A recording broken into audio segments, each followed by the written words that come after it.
حركة حماس بخير. حركة حماس كانت تختبئ تحت الأقبية. قيادة حركة حماس، وأقولها للمرة الأولى، هربت إلى سيناء بسيارات الإسعاف وتركت شعبها يذبح ثم يقولون نحن قاومنا.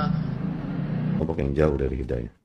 Kelompok-kelompok yang menjual nama Islam, justru menjual darah Palestina untuk mencari darah rakyat Palestina untuk mencari keuntungan sendiri. Oke? Hamas ini keluar si Ismail Haniyah itu.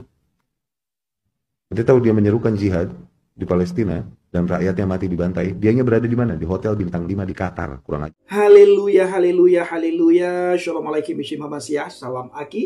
Aku kabarkan Injil keselamatan. Bapak Ibu Tuhan, ketemu lagi dengan saya Evangelis Avraham Effendi Usman. Bagaimana kabar Bapak Ibu semua? Tentu luar biasa. Yes, wow. Kita itu sangat istimewa. Nah, saudaraku, para pencinta Injil Habagai dan para pengikut Kristus yang setia, bagaimana tanggapan kita semuanya setelah kita sama-sama mendengar cuplikan video tadi? Itu tadi presiden daripada Palestina memberitahukan kepada khalayak ramai, memberitahukan kepada publik, memberitahukan kepada bangsa-bangsa bagaimana dan apa yang terjadi di Palestina. Ini tidak pernah kita lihat diupload oleh media-media yang ada di Konoha, Bapak Ibu. Yang diupload adalah kebalikan daripada apa yang terjadi sesungguhnya. Apa yang sebenarnya terjadi. Kebalikan daripada apa yang sebenarnya terjadi. Itu yang diberitakan, itu yang diupload. Dan kita mendengar bagaimana dengan begitu tegas Bapak Presiden dari Palestina. Beliau berkata, Hamas bersembunyi di ruang bawah tanah. Ini yang memberitakan bukan orang sembarangan. Orang nomor 1 di Palestina. Presiden sendiri langsung yang berbicara. Presiden sendiri langsung berkata. Di depan umum, di publik. Didengar oleh bangsa-bangsa. Kenapa didengar oleh bangsa-bangsa? Karena beliau berbicara di media sosial. Dan awak media menyebarkan berita apa yang beliau sampaikan. Tetapi ada yang tidak memberitakan apa yang beliau sampaikan. Akhirnya kita dapat sendiri Bapak Ibu. Karena ini zaman internet. Di mana zaman yang tidak bisa ditutup-tutupi. Apa yang disembunyikan itu terbuka selebar-lebarnya. Apa yang sudah ditutupi itu terang benderang terbuka. Dan kita bisa mengakses sendiri. Kita bisa mencari sendiri. Kita bisa melihat sendiri. Kita bisa mendengar sendiri. Dan kita bisa membaca sendiri. Berita-berita yang sebenarnya terjadi di Palestina dan di Israel. Nah, Hamas bersembunyi di ruang bawah tanah. Gerakan Hamas, dan saya mengatakan ini kata Presiden Palestina, untuk pertama kalinya singa-singa itu melarikan diri dengan mobil misalnya, meninggalkan Gaza. Kemudian mereka berkata, kami yang berjuang. Apa yang diperjuangkan oleh Hamas? Hamas bukan berjuang untuk rakyat Palestina. Justru Hamas membuat rakyat Palestina sengsara. Setelah mereka buat huru-hara, mereka gali dan buat terowongan di Palestina. Habis itu mereka tinggalkan. Ketika kotanya porak-poranda, berantakan, hancur kotanya, hancur wilayahnya, Gaza hancur. Mereka tinggalkan Gaza. Mereka tinggalkan Palestina. Mereka hanya mengambil keuntungan dari dunia. Mengambil keuntungan sama dunia. Berharap dunia memperhatikan apa yang mereka lakukan. Mereka tidak pernah berharap bagaimana dunia memperhatikan Palestina. Tetapi mereka berharap bagaimana dunia memperhatikan mereka. Sehingga dana mengalir. Donasi mengalir. Lalu mereka buat film. Ada anak-anak Palestina yang makan tanah.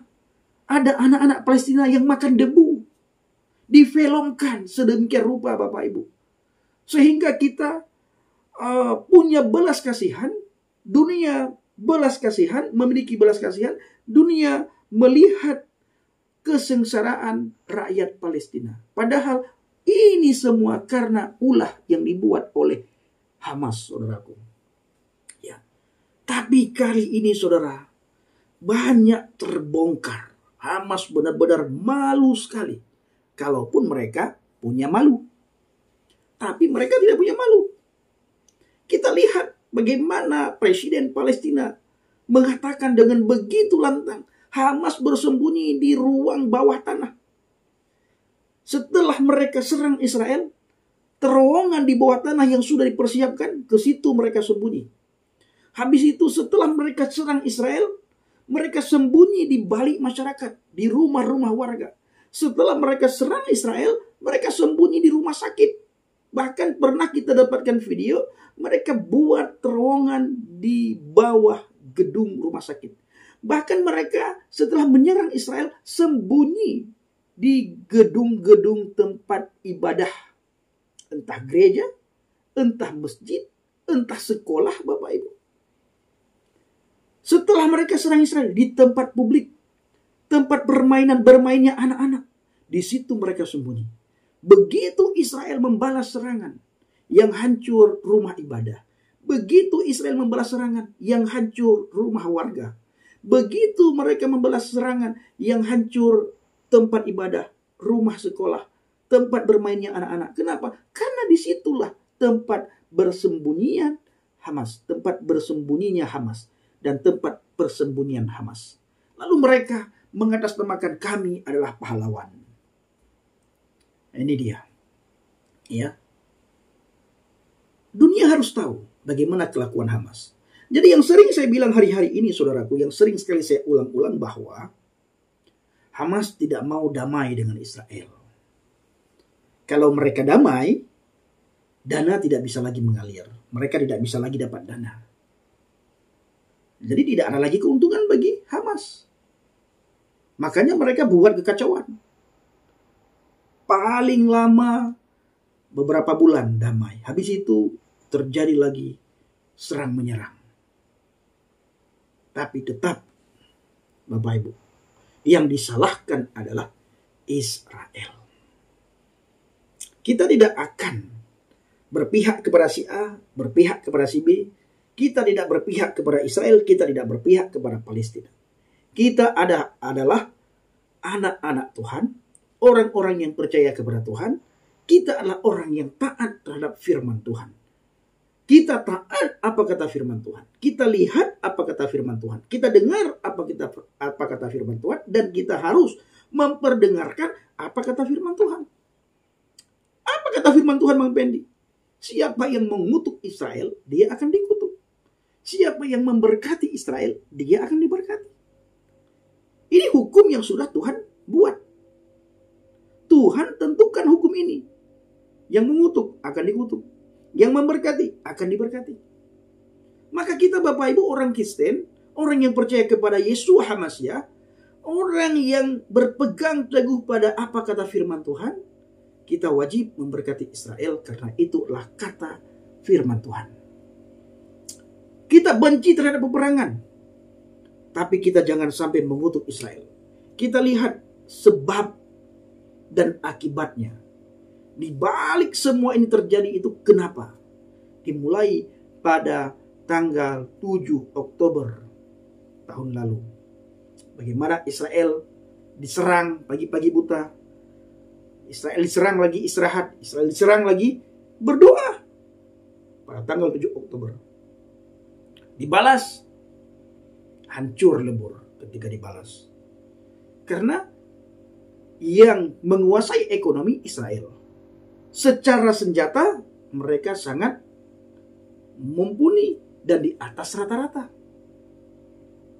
Jadi tidak ada ketakutan pada Israel.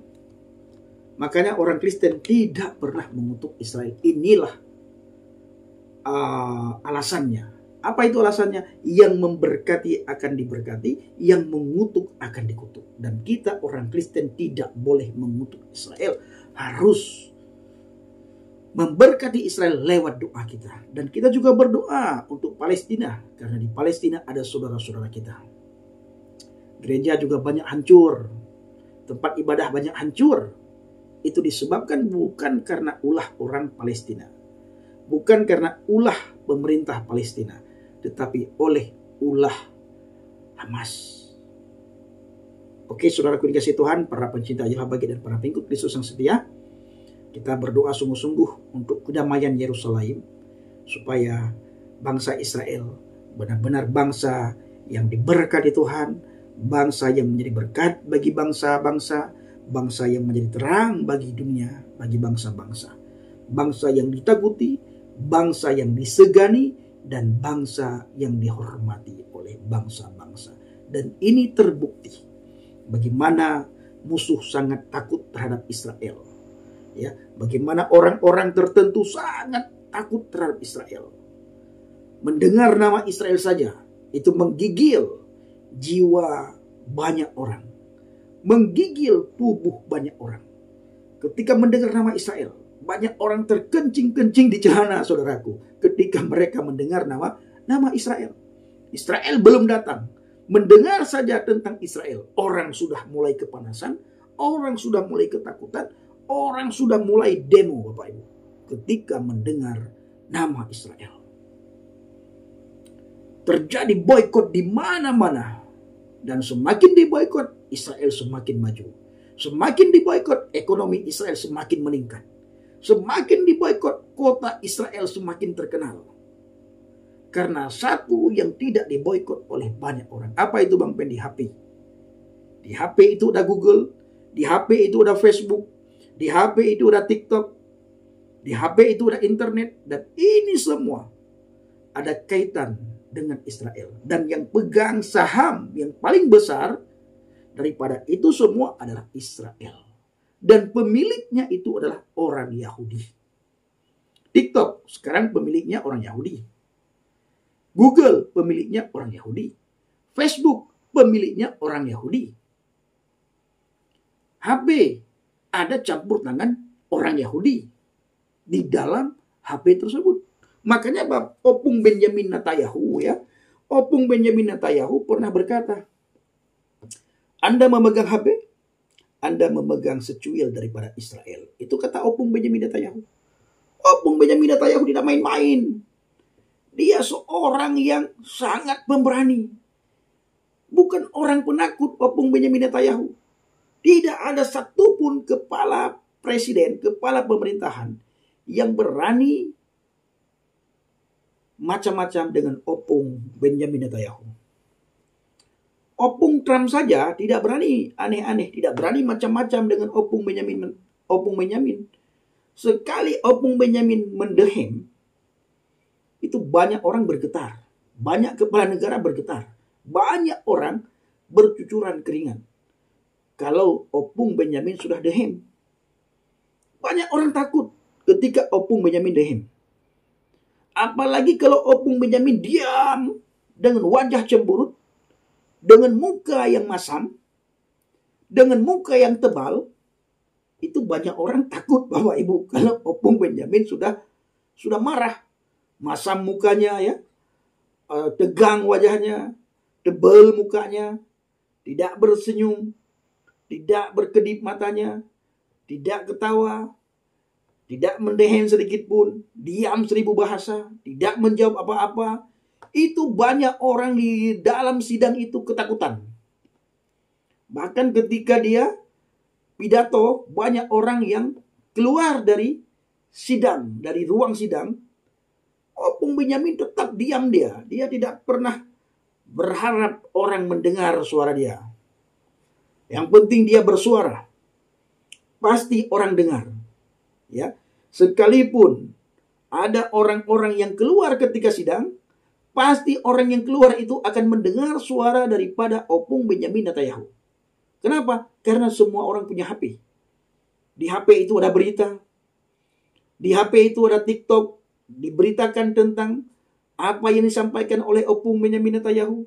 Di HP itu ada Facebook. Diberitakan, ditulis di platform Facebook apa yang disampaikan oleh Opung Benjamin Netanyahu. Ada Google. Di Google itu memuat berita-berita tentang Israel, tentang apa yang disampaikan oleh Opung Benjamin Netanyahu. Makanya Opung Benjamin Netanyahu tidak pernah gentar, takut, risau, gelisah ketika orang-orang keluar dari sidang ketika Opung berbicara. Kenapa? Karena dia tidak pernah terpengaruh dengan siapapun. Jangankan orang lain. Dengan opung Trump saja, opung Benjamin tidak pernah terpengaruh. Orang hebat dia. Mafia dia. Mafia dia Bapak Ibu. Opung Benjamin jangan main-main. Mafia dia. Luar biasa pengaruhnya opung Benjamin di dunia ini ya. Luar biasa Bapak Ibu. Nah, makanya jangan pernah anggap remeh opung Benjamin ya. Jangan pernah. Tidak pernah dia takut, pernah dia risau. Gertakan-gertakan orang itu tidak membuat dia terpancing, tidak membuat dia surut, tidak membuat dia khawatir. Bahkan dengan gertakan-gertakan itu, di kedip mata sebelah mata itu sudah lari orang yang gertak-gertak opung Benyamin Bapak Ibu. Jadi luar biasa opung Benyamin Netanyahu. Luar biasa. Bapak Ibu jangan pernah lupa untuk kita selalu berdoa supaya selalu terjadi kedamaian di Yerusalem. Terima kasih. Shalom alaikum Bishim Hamasyah. Salam Aki. Aku kabarkan Injil keselamatan. Bapak Yahweh Bishim Adonai Yesus Hamasyah. Waruah Kudus memberkati kita semua. Haleluya. Amin. Salam Murtadin. Terima kasih.